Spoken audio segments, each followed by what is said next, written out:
I remember it like it was yesterday. So it was one particular day, the morning of April 4th of 2017. I stepped on the scale and I gained even more weight. I had gained 32 more pounds from that visit with the doctor. So when I had that annual checkup with the doctor, I was 232 pounds. And 5.5 months later, I was 254 pounds. I did not have a personal trainer at the time. Now I'm a certified personal trainer today because I turned my pain of being overweight to my passion. But at that particular time, it was literally a mindset shift. And I firmly believe that our mindset is the most powerful resource or assets that we own. And I love your podcast, the title, Knowing Who You Are. We have to know who we are. And we are possible to achieve anything we literally set our minds to. My mission is to help individuals with their healthy lifestyle journey. And me having that experience, going through the struggle of being obese and overweight, I can relate to those individuals who are in that current spot, and I'm here to help them. I'm here to help them get out of that because I firmly believe you can lose weight naturally. I lost 112 pounds all natural. There was no weight loss pills, there was no gimmicks, no shortcuts. It was literally a mindset shift.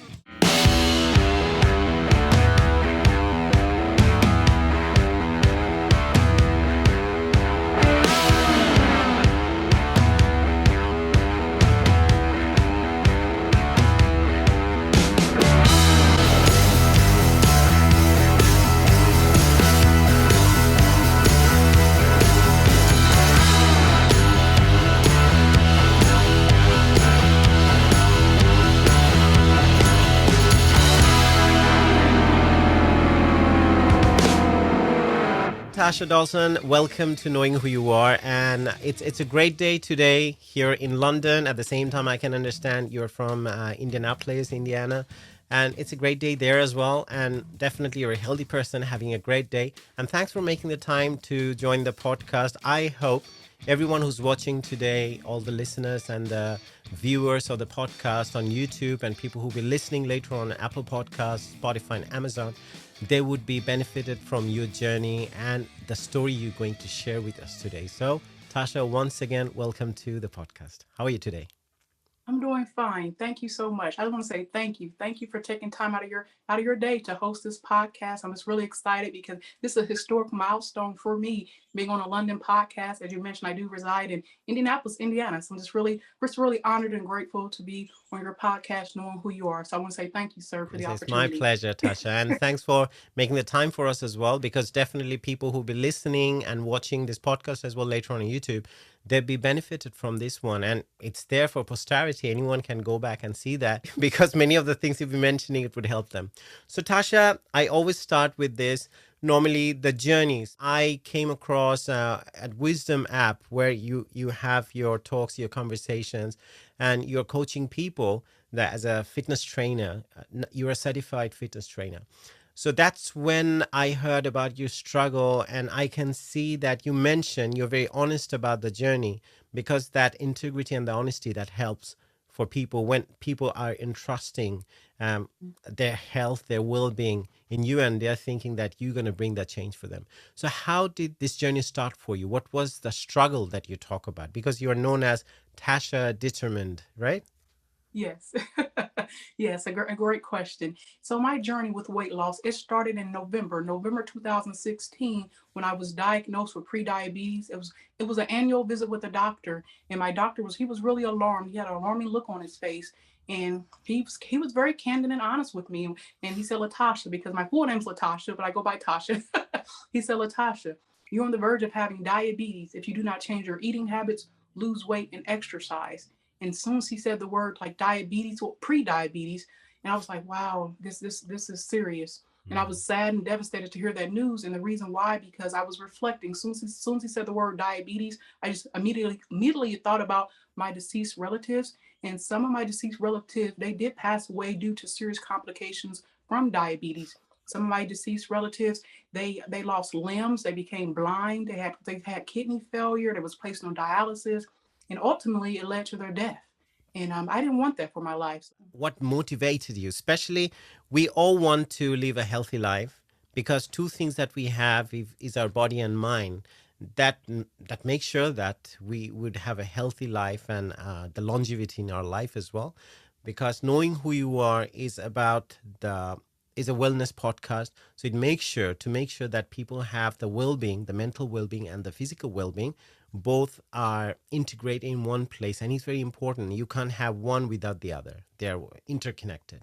So as you said that you have seen the struggle within your family, your relatives, or people you know who are near and dear to you, they have been through that struggle. So that's what motivated you. Is there anything else? Say, for example, when people, I mean, were you overweight when you were quite young? I mean, what age did you start Yeah. feeling that everyone is talking about it, and you started feeling very conscious about it? Another great question. Okay. So, far as my weight loss journey, and my stories, it's unique because, and the reason why I say that because I wasn't overweight and obese all my life. I know a lot of people who struggle with weight loss. It generally starts maybe at a younger age. But for me, I was very athletic. I come from an athletic background. Was highly Mm. competitive, and what I mean by that, I played basketball. I played basketball from middle school all the way into a freshman year of college. So I played basketball from the age of 12 all the way to 19, and I completed a very high level varsity. I played basketball year round, even when school wasn't in session. So we did have summer. Even when Wow. school wasn't in session, I played AAU, which is a summer version of basketball. So I that's one of my favorite sports. So I So was how, very how did it happen athletic then? growing You're a up. fit person and you've been very active growing up. So at what age did things change for you? Yes, I would say at 19 when I stopped playing basketball. So I played basketball my freshman year. So after I stopped playing basketball, I was still eating like I was an athlete. And when you're an Mm. athlete, you do need to consume a lot of calories to keep up with that high demand. And during that days, like I would, like I said, I competed at a high level. I would have two a days, which means I would practice twice a day, and even in the summer. So I was very competitive and competed at a high level. Hmm. So if you need calories to keep you energized. Yeah. And a lot of athletes I have similar stories too. When they stop playing, when they stop being athletic and they continue to eat like they're athletic, that's when the pounds come on. Literally, once I stopped playing basketball, I stopped working out and I kept eating like I was playing. As a result, over the years, the pounds added up. So And you stopped working out, but you were playing. Still, you were a player. You're a basketball player, or did you stop everything altogether? yep, I stopped everything altogether. So I pretty much retired Oh, at why was 19. that? I mean, what prompted you to take the decision that you won't play basketball anymore? Was there any other pressure, like study, family, or anything else around you? Yes, I decided that it was best for me to pursue academics and focus on that primarily. And also Mm, at that particular time, I did wanted to be student trustee of my okay. university, so that was a commitment as well. And I just knew that it was fun playing basketball, but up to that point, I just wanted to focus on my studies and actually Hmm. pursue my academic endeavors. So I had to just let basketball go for the side. And as a result, I did start gaining weight and being obese. But it comes back to the proper nutrition. I wasn't mindful as well as self-aware of my proper nutrition because I was continuing to eat like I was an athlete. And as a result, I, I was gaining weight. I had a sedentary lifestyle. And, Because I think the body craves it, isn't it? Because it's used yeah, to it. Because it has been, you've been feeding it for quite yeah, some time, and it knows that this is what lunch means, this is what dinner means, this is what breakfast is like. So if you don't have that initially, that's the hardest part of losing weight.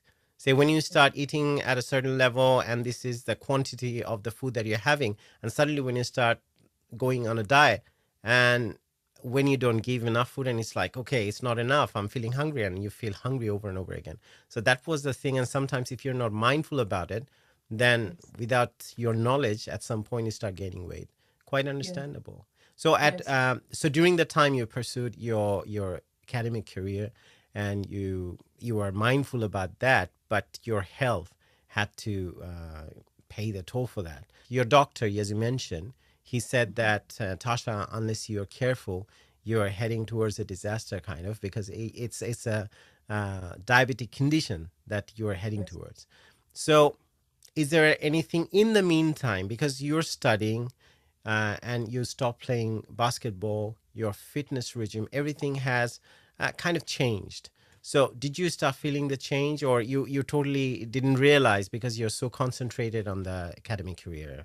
And also too, I would like to point out as well too within my academic career too, my weight gain. So back then I did do stress and emotional eating because at that particular time I did have a very, I Mm, would say, a toxic job. It was very it was overwhelming, very high turnover. But luckily I don't work there anymore. But that was part of my journey as well. I when I was stressed out, I would cope eat, and I mm. resonate when I coach my clients as well as family members and friends.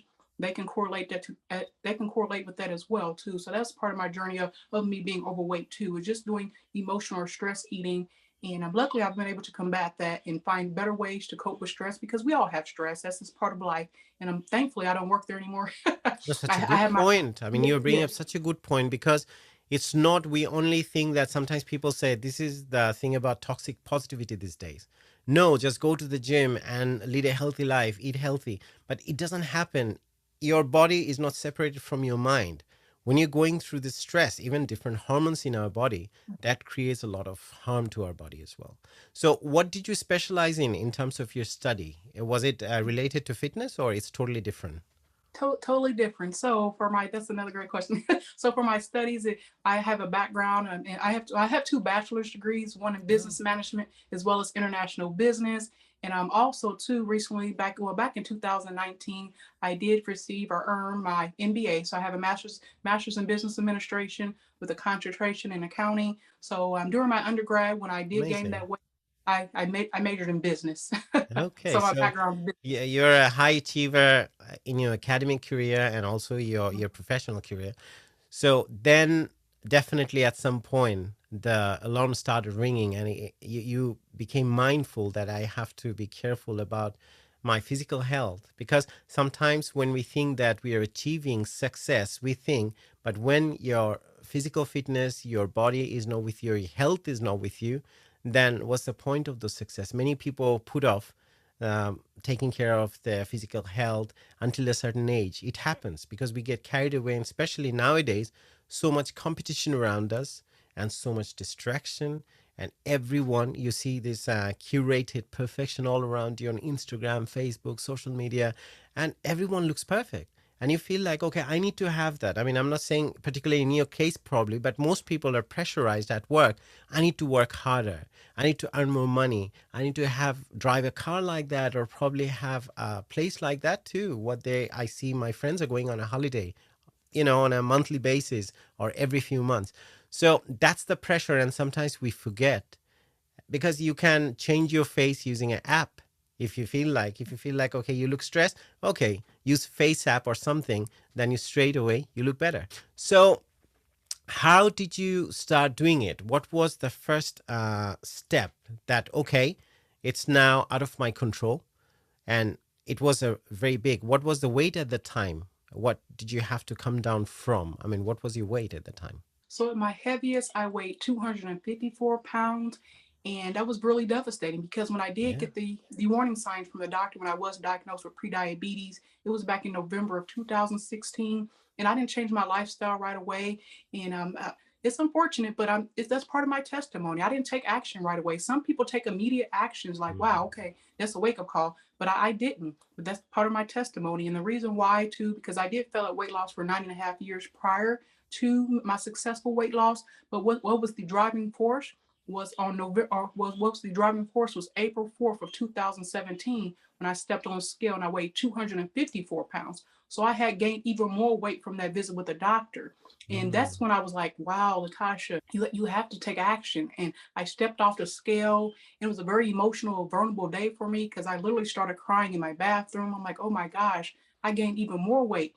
And I thought about what my doctor stated. He said, Latasha, if you do not gain control of your eating habits and lose weight, you're going to have diabetes. You're pre-diabetic now. It's not a matter of Mm. if, it's a matter of when if you don't take action. And I was just, my body was filled with all type of emotions from sadness, frustration, and worry. I was ultimately worried about my health because I was thinking about all my deceased relatives who has passed away from having diabetes. So that was the day. And the reason why I say that was the day because after I stopped crying, I was literally in my bathroom crying because it was very emotional. Mhm. And also I was thinking about all of my failed attempts at weight loss because prior to me losing weight in 2017, I failed at weight loss for 9.5 years. And I needed to lose at least 100 pounds to be in a healthy Wow. weight. a healthy weight, and I'm 5'5", so a relatively small frame for a woman. I'm 5'5", and that was too much weight to carry Hmm. around. So also at that time I did have sleep apnea. So I had some health complications. Sleep apnea is a serious sleep disorder Yeah. when you're placed on a breathing machine to help you sleep. So I even had sleep apnea. So what helped me change my I mean, mindset, and you what helped can me. develop some kind of heart problems as well. That, Yep, you're right. yeah. Yep. Heart problems. Even my doctor also stated too. Not only I was diagnosed with prediabetes, but he stated if I continued on this unhealthy path, if I continued to gain even more weight and not be mindful of my eating habits and exercise, he did state I will also have a high blood pressure as well as high cholesterol and even heart disease. And all of those ailments they do run in my family also. So I had to take action. And what helped me take that action was looking. I literally looked myself in the mirror, and I did not like what I saw. And the reason why I said it because it was my reflection. I was my reflection in the mirror, and I knew deep down that I was not living or being the best version of myself because Mm. I was literally eating like crap. I did not have mindful eating. I did not consider proper nutrition. I was literally eating like crap, and as a result of me But eating like were you crap. doing it out of stress, as you mentioned, Yep. stress Yes, at great. work? That Mm-hmm. was due to that you couldn't stop. Even you had the warning from the doctor that you should take care of that. You should stop it, and you should take some steps in terms of getting your weight down. But you didn't listen because you couldn't stop. Was it due to the stress? Yep. It was due to the stress, and that was the way I cope with stress. You know, some people cope with stress in Mm. other ways, but I just when I cope with stress through eating, and that was a catalyst or that contributed to me being I obese think and food overweight. binging is quite common for most people, isn't it? I mean, most of the Yep. time, say there's an upset, someone is on a breakup, and you see that straight away, they just eat. And when you can't find a solution to a problem, then some people start drinking. There are people who have other addictions. Some people probably watching Netflix, sitting there in one place, series after series, and things like that, Mhm. or episodes after episodes. So, uh, the motivation initially, as you said, it was 254 pounds, and from that you had to lose to start with 100 pounds. So at that time, definitely you had the warning, and there are other driving factors for from your family members, people around you. You've already seen the difficulty people got, the struggle as well, what people can go through. But what kept you going? What was your motivation? Yeah, beautiful question. So Thank what you. kept me going through my journey, because it took me 9 months to lose 112 pounds all natural. Wow. When I say all natural, I did not have weight loss surgery, but I like to point out that I'm not against weight loss surgery. Also, I did not take any weight loss pills. There was no gimmicks, no tricks, no shortcuts. And what helped me keep going, what helped me persevere was my health, literally my why. And that's what I tell my clients as well as individuals who are looking to lose weight. You have to have a well-defined why. My health was at stake. I did not Find want out to the be. how, right? Yeah, yes, you're right. Yeah, and that's going back to knowing who you are, just knowing to your heart, knowing who you are, because we are all, literally all possible of achieving or manifesting our dreams, our goals. It just comes back to that mindset. So that helped me as well, just having a well-defined why, and just keep going. And 9 months it's a long time to keep pushing through. It's almost a year. It's 3 months away from a year, but it was a journey well worth it. And I'm just really grateful and happy that I decided to take action. How did you do that? I mean, what was your routine to start with? Say, for example, the first week. Say someone is going through a similar struggle and they don't see the light at the end of the tunnel. And if you share your journey, say, for example, okay, that was my first week, this was the first month, if you could break it down a little bit for everyone. Sure. So I took the micro approach to my weight loss journey, and that's what I tell individuals who are looking to lose weight and also live a healthy lifestyle. Literally take things one day at a time, and that's exactly what I did. That's exactly what I did, and what I focused on primarily was my proper nutrition, because proper nutrition is the key, is the foundation to weight loss, but not only weight loss, healthy living, because I've been able to maintain and keep the weight off for all of these years. So it starts with that proper nutrition. So for the first month and a half, I literally just focused on my proper nutrition. And what I mean by that, I started to reduce things that were contributing to my unhealthy eating, that were contributing to me being obese and overweight. And at that particular time, I one of my favorite things was fried chicken. I love fried chicken, fried pork chops, really anything fried because I grew up on fried food. And In that's America, the I don't think you can avoid it. I was there, and especially in Indianapolis, I've been there many times. The breakfast portions. I mean, you have almost like a whole chicken is for breakfast. I mean, I've experienced, and everything is somehow fried there. Like yeah, even if you're having pickle, fried pickle, right? That's yeah. another popular thing. So everything that you have, there's oil, grease, and then frying things, and also sometimes probably coming from a particular background or culture doesn't help. Like I come from Asian culture, Asian background. So our food habit, even though it's very tasty, and it's elaborate cooking as well, you have to a lot of spice and you have to give it some time Mhm. processing of food. So every culture has their own culinary delights and how you do that. Some cultures are nice in a way that they don't use that much oil, they don't fry that much. But there are certain cultures like we do a lot of fry foods, we do a lot of cooking and spice and a lot of things. So it's hard, and especially the Asian, South Asian people here in London as well. I mean, the hospitals you go, they have the higher chances of diabetes and they have the higher chances of heart attack, blood pressure, and things like that.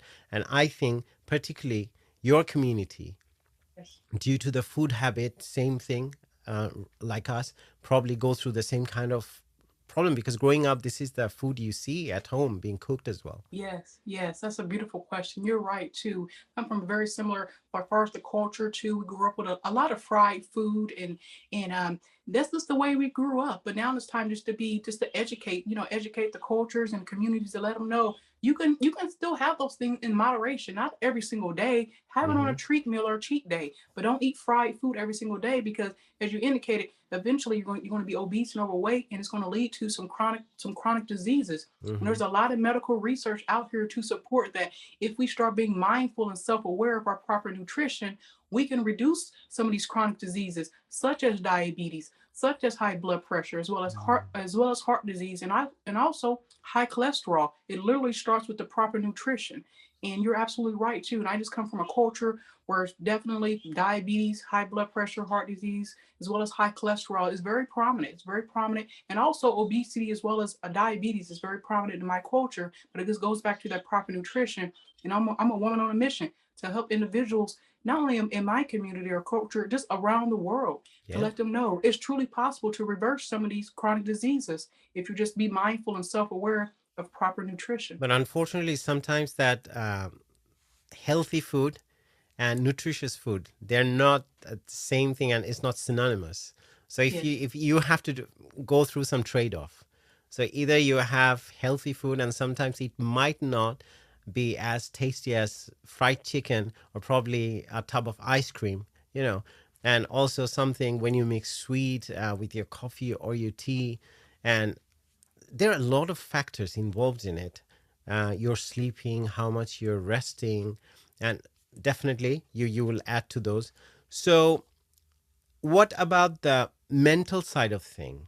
So, when you're affected, so it's not only on a physical level, your weight loss that needs to be at the same time accompanied by a mindset, so how you can stay positive and you can stay on that path, as you're saying that your motivation had been definitely your well-being and also longevity of your life and the overall enjoyment of your life. But how does it affect the mindset and how does it affect mental health? Yes. I would say it definitely would help me with my mindset and my mental health to stay in a positive direction. I literally listen to positive content on YouTube. I listen to Mm.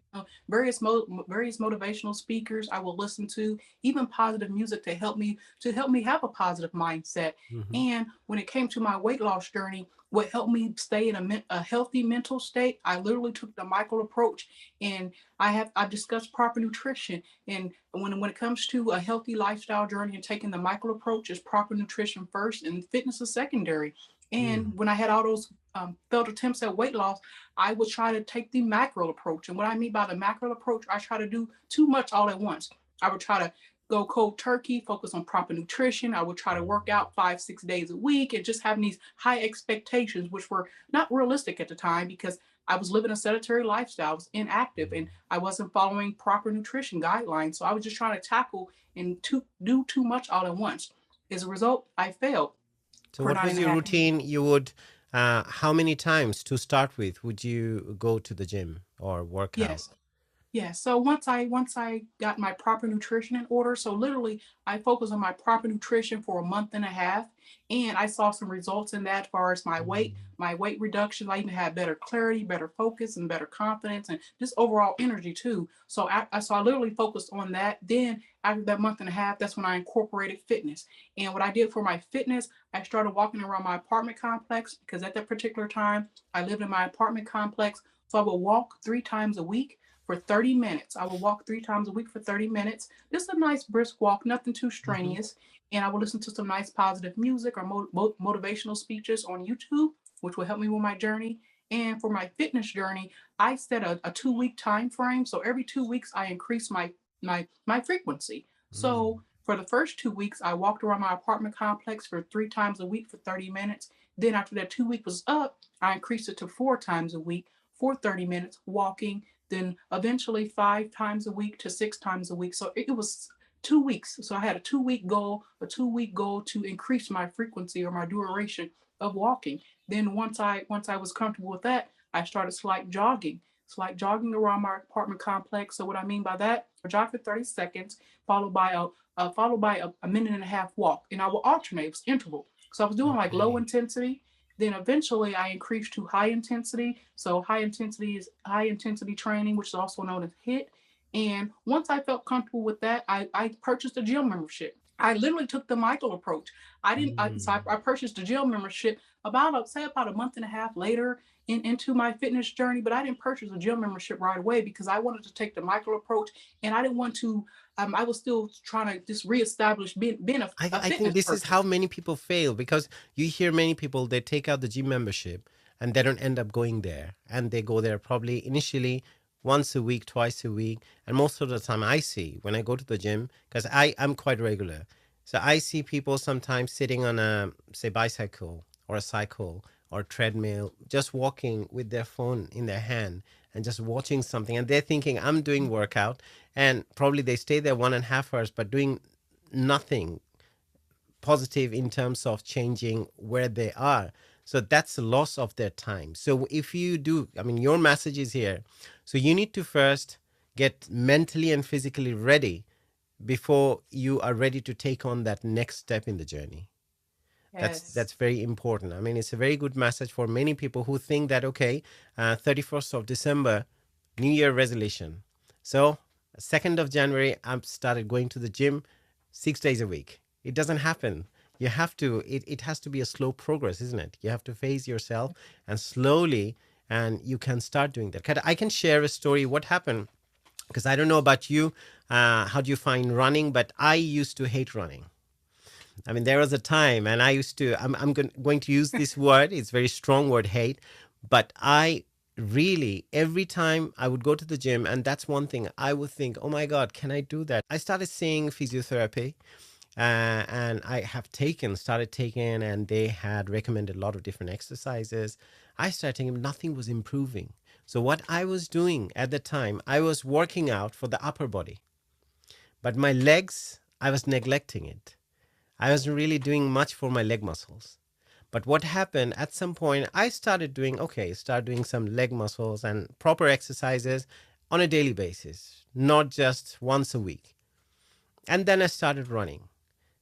To be honest with you now, I love running. The first thing I do going to the gym because I'm talking about the balance. Even when you're working out, the balance of because if the pillars, which is holding the whole structure, that's weak, I mean, there's no point. You're making it top heavy and you're asking these thin pillars to hold the whole building.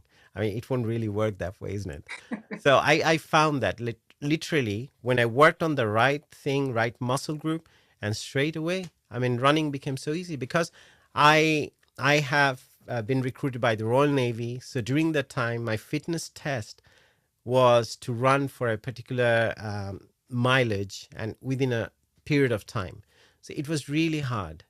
But and funny thing was that I was traveling at the time out of London. I went back to South Asia, And on my way back, I had to quarantine. It was during the COVID.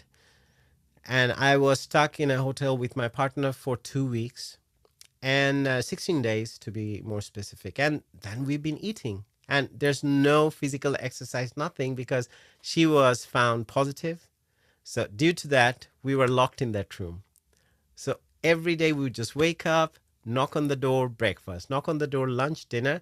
You eat, you watch something on TV. I would do exercises in the room, but still, it was good food. And I came out with that extra weight in my body. Then I had straight away called, okay, now your fitness test is ready. And I have to do that run. Just imagine. I passed it somehow because that's a lesson why I'm sharing this. Because when your back is pushed to the wall, I'm talking about your case as well. When you have no other option, nowhere to go, you're like, then you know how strong you are. I felt on that day, even though I had extra weight, I wasn't working out for nearly 2 weeks, and your body get lethargic. But still, I managed. So, same in your case, when you felt, okay, now I have no other option, either do or die, right? So then you get into that regime. So for people as well, I think who feel that no, it's not for me, it's too late. What would you say? What would you say to them? Yes, it's not too late. It's not too late for anyone, for anyone who's looking to live a healthy lifestyle, for looking to lose weight.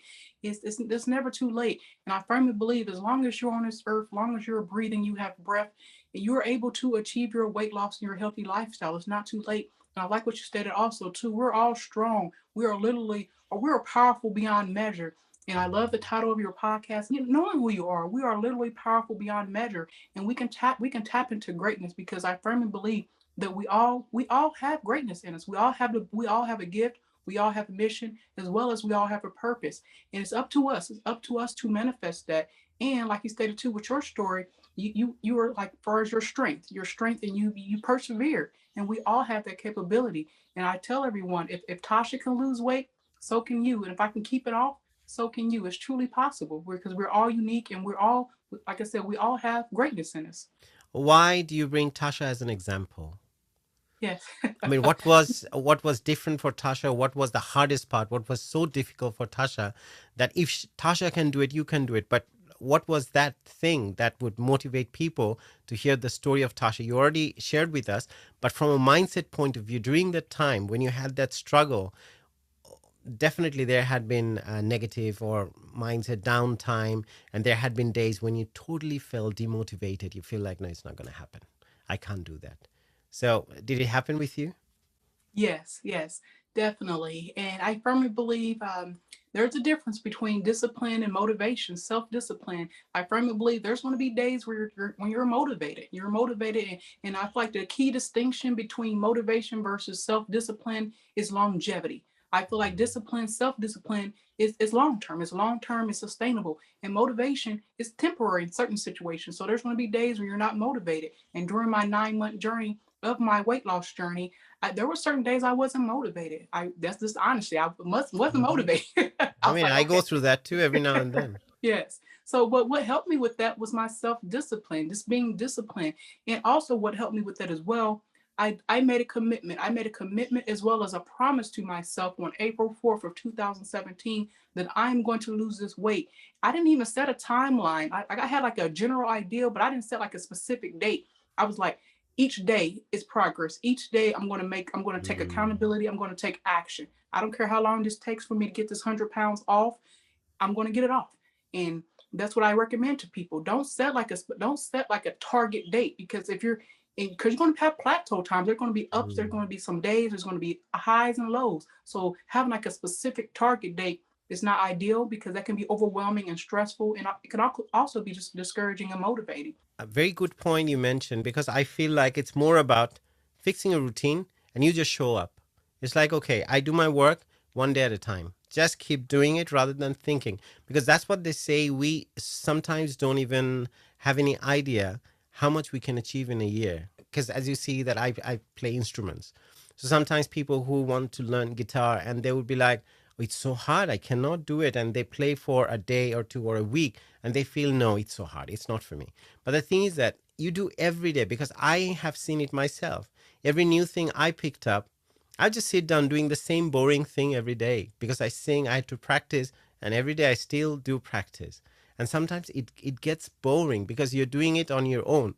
And as Tony Robbins, from America, he says that things you do in private makes you proud in public.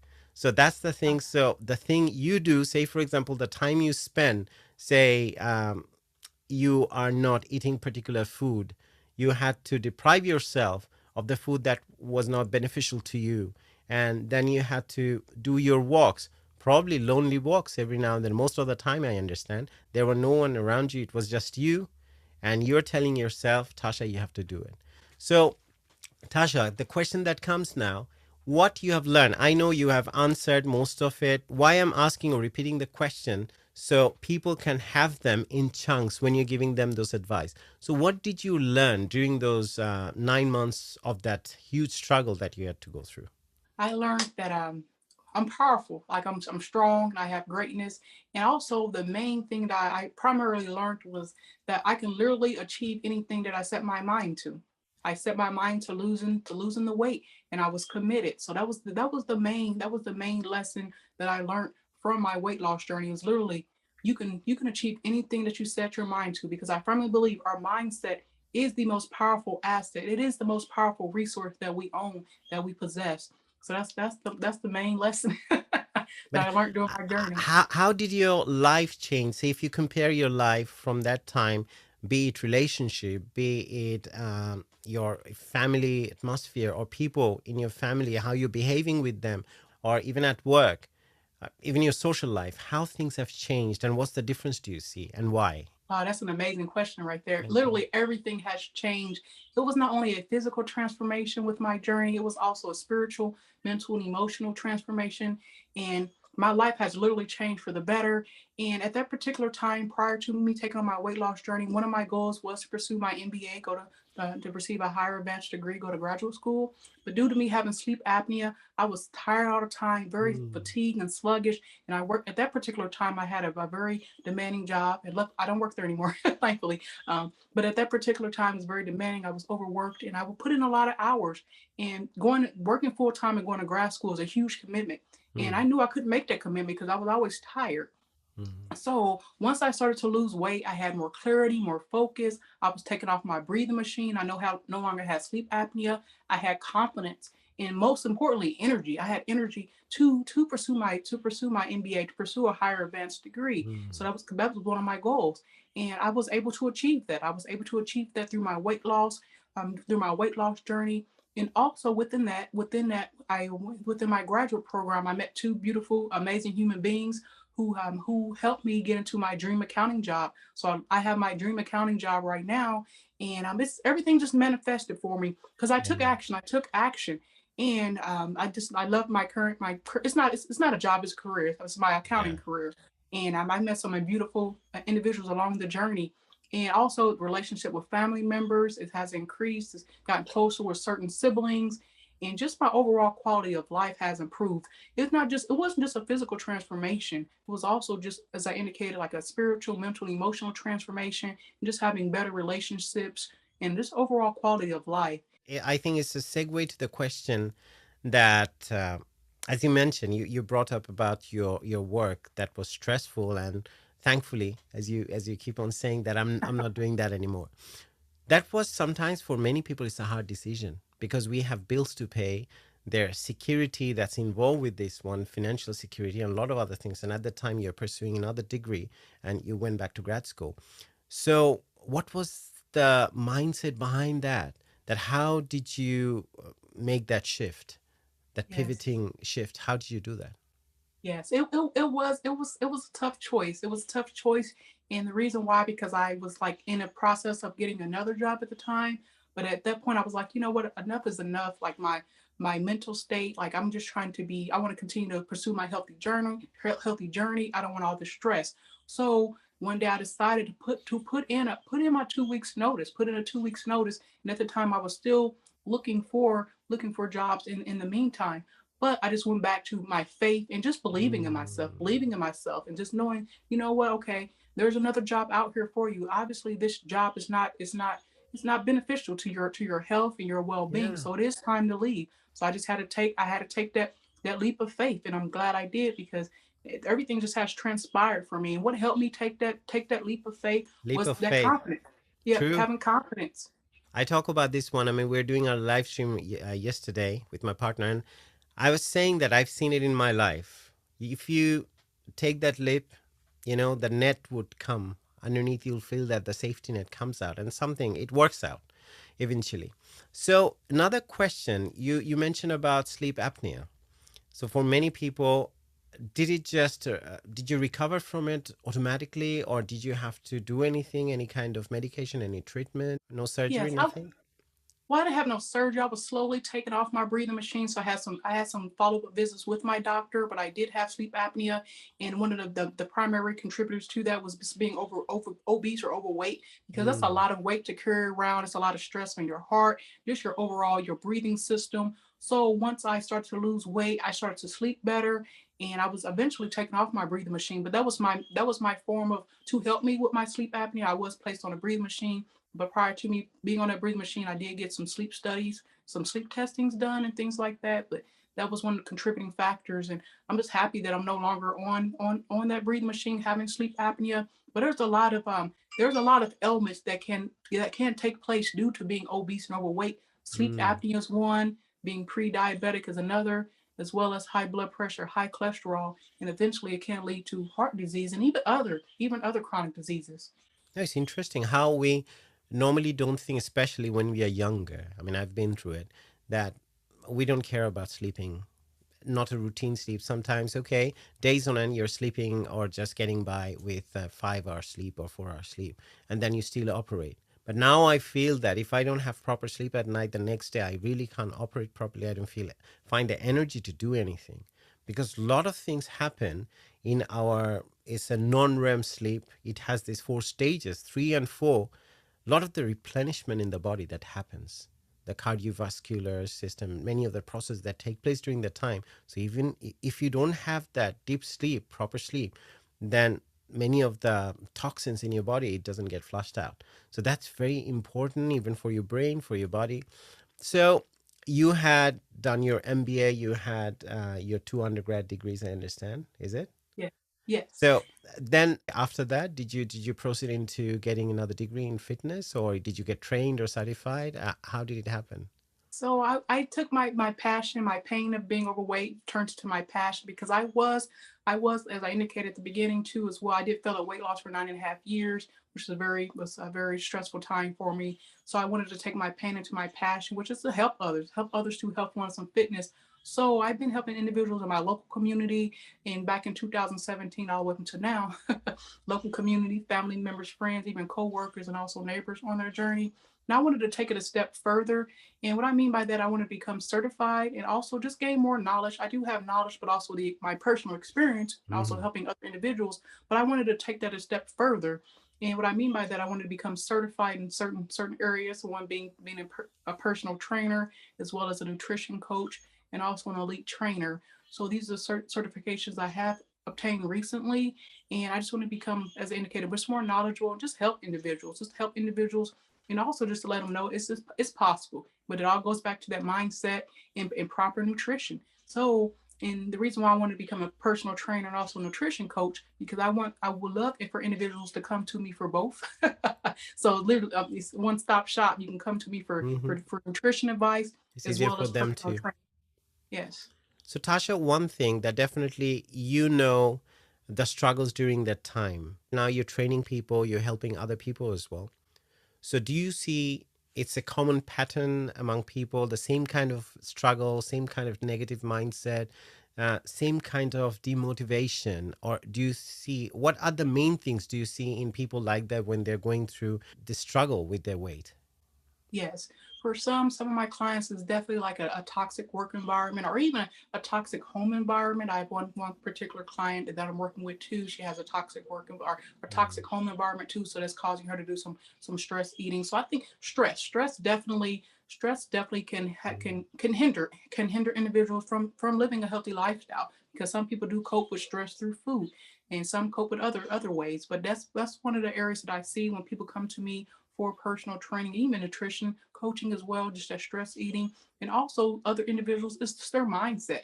They say they start, they lose motivation, they're frustrated, they may lose like 10 to 20 pounds, but they gain it back. And they state Mm. that they don't like really going to the gym. So you mentioned that even earlier too, as far as running, they don't like going to the gym to run. You don't necessarily have to do high intensity workouts to lose weight. You can literally walk. You can start your fitness journey by walking, and you can continue your fitness journey by walking. So that's what I'm here to help individuals with, because I know we see all these individuals on Instagram and things like that and YouTube. They're doing all these high intensity workouts, sprinting and things like that, which is totally fine if that's what they prefer. Yeah. But for other people, they may not like that. They can do some Zumba, they can dance, and there's various activities that you can do to maintain a fitness lifestyle.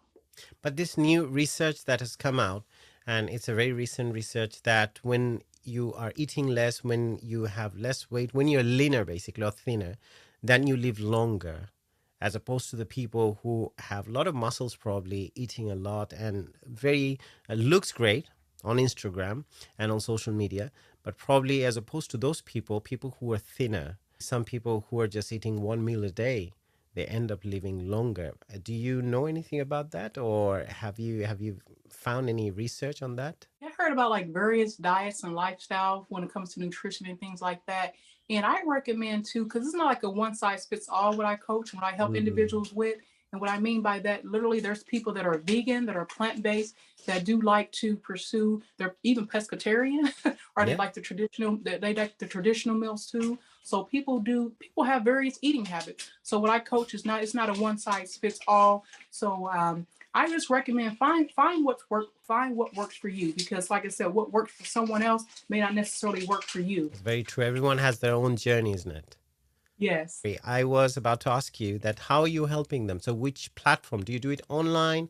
Do you have a place where people come to you? Do you have your own gym? How do you do that now? Yeah, so for what I help individuals with is online. I do online right now, but I'm going to be looking to also do in-person training through a gym, and also even offer. I have my own personal gym at home too, so I offer that as well. So I have multiple platforms right now, and as far as my online training too, I do offer various sessions. I offer 30-minute sessions as well as 60-minute sessions to help individuals. So I'm online and also in person. What I do right now.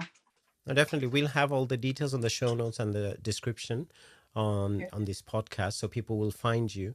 But in the meantime, what's your routine like now? Since you Yeah. maintain such a healthy life now, so it's not only, as you mentioned, it's not only the nutrition, or not only a fitness routine, going to the gym, or it has to be a balance of your mental and your physical well-being. So what's your routine? Yes. So my routine right now, I'm in maintenance right now. What I mean by that, I'm not looking to lose weight. I'm just looking to maintain my weight, to Mm. maintain my healthy lifestyle. So what my routine consists of now, definitely proper nutrition as well as fitness.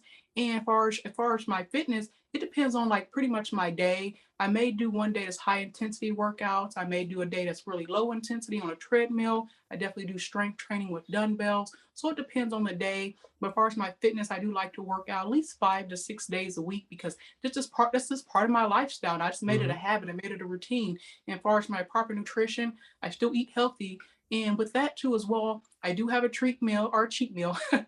I like saying the word treat meal because I'm treating myself for all my hard work as well as smart work throughout the week. So I have a treat meal once a week, and that's typically on a Saturday. And It's a that's positive word, because that's what one of my guests once said, that it's not a cheat day, it's a reward day. And I use that too. This is really right, because like a placebo effect, there's something called nocebo effect. So when you keep on thinking about the negative, and you end up getting negative effect, like in placebo effect, when you think about that it's working, when you think about the positive side of things, and you get the positive results. So that's really nice. So are you maintaining both at the same time, that you're working as an accountant and then you're helping people? Yes, yes, yes. So accounting is another it's another one of my passions as well, because I always wanted to be in accounting, because I'm also a numbers woman, just like numbers, number crunching and things like that. So I'm into that.